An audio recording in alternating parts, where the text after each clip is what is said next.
Let's have a look at some things you might not know about how archaeology weighs in on the historical Jesus, whose real name in Hebrew was Yeshua. Just think, if Indiana Jones can search for the Holy Grail, what do you suppose we can come up with? To begin, what about the tradition that Jesus was born in a little town in Judea, as related by the Gospels, and recounted every year during the Christmas season? Was Yeshua really born in Bethlehem? Can archaeologists find the site? According to the New Testament, Joseph and Mary journeyed to Bethlehem to be registered in an imperial census, at which time Mary gave birth to a child she named Yeshua. 3 centuries later, the mother of the Roman Emperor Constantine, Helena Augusta, arrived in the Holy Land, looking for sacred places connected with Yeshua. When told that a pagan shrine covered the actual cave of the Nativity, she ordered it demolished and a new church built on the spot. Today, Christians still make pilgrimage to the Church of the Nativity in Bethlehem. Bear in mind, there isn't any real archaeological evidence that Yeshua was born in the grotto beneath Helena's church, but neither can we rule out the centuries of tradition associating the Nativity with Bethlehem. And thanks to 20th century excavations undertaken by a group of Franciscan friars, we have evidence that the grottos beneath the church were in fact used for stabling and storage as far back as the 1st century. Unfortunately, today's archaeology has run afoul of politics and the ongoing Middle East conflict, as the Church of the Nativity is closed to further excavation. In any case, archaeology has come across another candidate for the birth of Yeshua, namely Bethlehem of Galilee, a town within easy walking distance of Nazareth. It would certainly have been easier for Joseph to have escorted Mary to a neighboring village than a town in Judea 100 miles away. And with the recent discovery of 1st century stone vessels and utensils in this precise location, the Galilean Bethlehem just might be the place. While there's little we can say with certainty about Bethlehem, there's one city we can definitely link with Yeshua, assuming that he lived at all. We're, of course, talking about his hometown, a place called Nazareth, or Nazareth, in an area known as the region, in Hebrew, HaGalil, the Galilee. Neither Mary nor any of her family, including her most famous son, can be understood without appreciating the character of this strategic and culturally baffling region. The one thing that can be said with certainty about the Galilee, the northern district of the ancient land of Israel, is that it completely defies modern stereotypes. It was by no means a pastoral menagerie of green pastures, quiet landscapes, and babbling brooks. It was considered a troublesome region by all, including Jerusalemites and Judeans in general, who frequently denigrated their unruly neighbors to the north. From the Roman point of view, this land was almost useless from an economic standpoint. It was not only remote, but much of it was barren. And unlike other Roman conquests, the native population, far from being docile peasants, were literate, had a highly developed military, religious, and cultural background, and regarded the mighty Romans as their intellectual inferiors. Today, Nazareth is the largest Arab town in all of Israel, but ancient settlements go all the way back to the Bronze Age. We also find tombs from the Hasmonean period. The city was certainly abandoned in 720 BCE or so, at the time of the Assyrian conquest of the northern 10 Israelite tribes. The question is, was Nazareth inhabited at all in Yeshua's day? That question appears to have been answered in 2009, when archaeological remains from the time of Yeshua in the early Roman period were unearthed. In 1997, ancient terraces, a wine press, and assorted pottery, all dating from the 1st century, were identified. A passage in Mark 12 in which Yeshua mentions watchtowers has long been doubted as historically inaccurate, but 1st century watchtowers have now been found in the exact vicinity of Nazareth. Today, there's so much support for Nazareth as a 1st century city that some even speculate that Yeshua may have been born there and not in Bethlehem at all. Bethlehem, after all, was the hometown of King David. So the New Testament writers may simply have been trying to link Yeshua with David. Those are the kind of issues we confront all the time. That's scholarship. Just over the hills from Nazareth lay the prosperous cosmopolitan city of Sepphoris. Unexcavated until recent decades, it has yielded a wealth of information as to just how sophisticated Galileans really were. From prosperous homes to ritual immersion baths, mikvehs in Hebrew, to a Roman theater carved into a hillside, to an elaborate mosaic floor depicting a woman of unusual charm dubbed the Mona Lisa of the Galilee. Sepphoris is an archaeological bonanza that has revolutionized our understanding of the northern region of Israel. Make no mistake, we can't pretend to understand the people of Nazareth, including the family of Yeshua, without appreciating this prosperous city next door. Sepphoris may, in fact, have given employment to the family of Yeshua.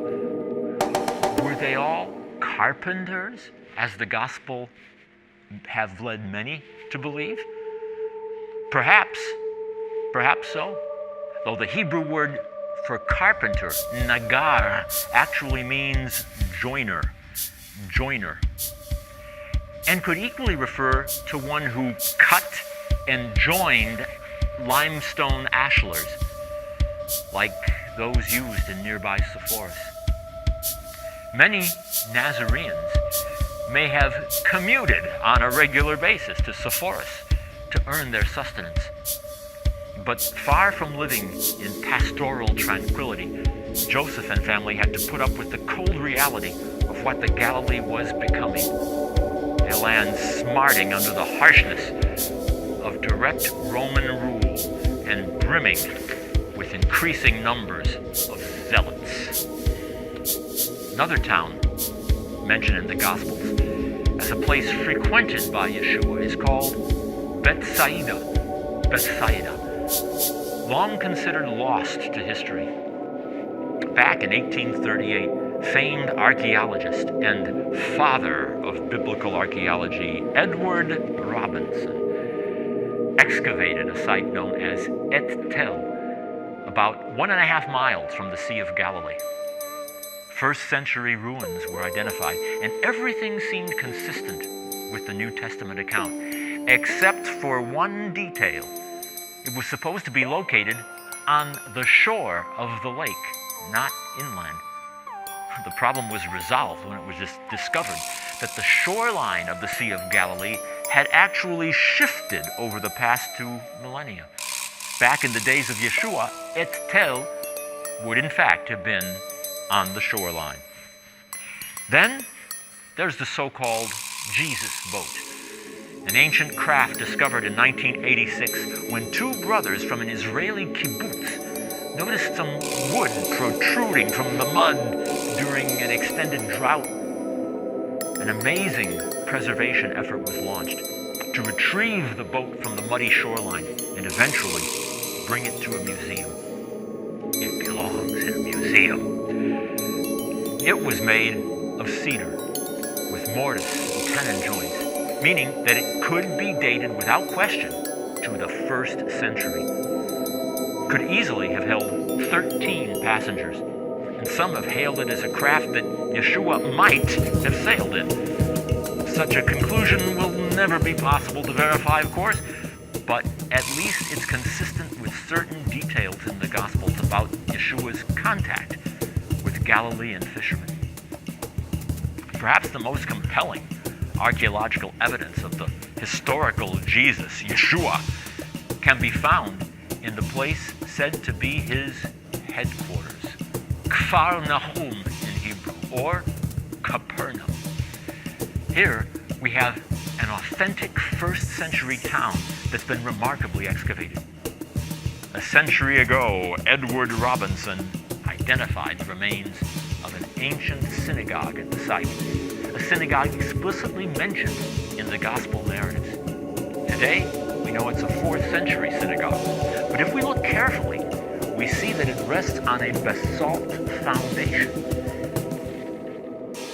And that earlier synagogue is the one that Yeshua and his disciples would have been well familiar with. The site also teaches us a lot about ancient synagogues because the door faces Jerusalem. In modern synagogues, it's the other way around. The ark housing the Torah faces Jerusalem. By contrast, in Second Temple times, there was no permanent ark. Instead, the sacred scrolls were placed in a portable chest that was rolled into place. Capernaum was later purchased from the Bedouin by the Franciscans, who conducted impressive excavations from 1905 to 1991. Among their finds was a 5th century octagonal Byzantine church with a house church underneath. Could this be the actual house of the disciple known as Peter? The archaeology revealed that the walls had been plastered by the end of the 2nd century. Ancient fishing instruments were found within, and Aramaic graffiti had been scrawled there by the 3rd century. But others have called all that into question, arguing that the plaster may date to the 4th century and that the graffiti may not be Aramaic at all, but Greek. That might mean that the traditions linking the church to Peter's actual house might have developed centuries after the fact, casting doubt on whether Peter ever lived here at all. But that's archaeology. Among other places connected with Jesus research, we have a site on the east side of the Jordan River with 3 5th to 6th century Byzantine churches. A skull was found there as well, leading some to speculate that this marks the spot of the headquarters of John the Baptist. Of course, there was no such thing as Christian baptism. What was being practiced was Jewish ritual immersion to attain ritual purity. Approaching the city of Jerusalem from the east, we have the ancient city of Bethany, which was indeed a Second Temple site of New Testament fame. The house of Simon the leper was said to be here, along with the tomb of Lazarus, whom Yeshua was said to have raised from the dead. Sure enough, there's a 4th century church here next to a rock tomb. But there are no benches or niches in the tomb, as we find in the 1st century. So while Yeshua may have visited this town, archaeology tells us that the sites associated with it are without question bogus. All of this brings us to Jerusalem itself. Yeshua would certainly have been familiar with Herod's temple and the Temple Mount, the last great vestige of which is the Western Wall, revered by Jews today as the holiest site in Judaism. But what about sites of Christian pilgrimage, such as the House of the Last Supper on Mount Zion? Large ashlar blocks dating from the 1st century are in fact part of the structure. Might there have been an ancient inn or tavern here renting rooms? Consequently, some ask, might there have been a 1st century synagogue here, perhaps even a Christian synagogue or even a house church?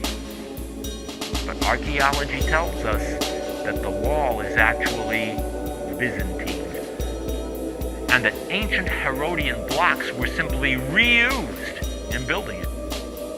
So the house of the Last Supper wasn't there at all in Yeshua's day, leading some to question whether there ever was a so-called Last Supper of Jesus. But again, that's scholarship.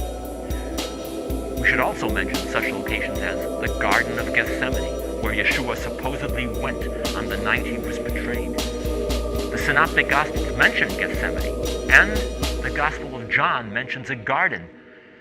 So the two get conflated as the Garden of Gethsemane.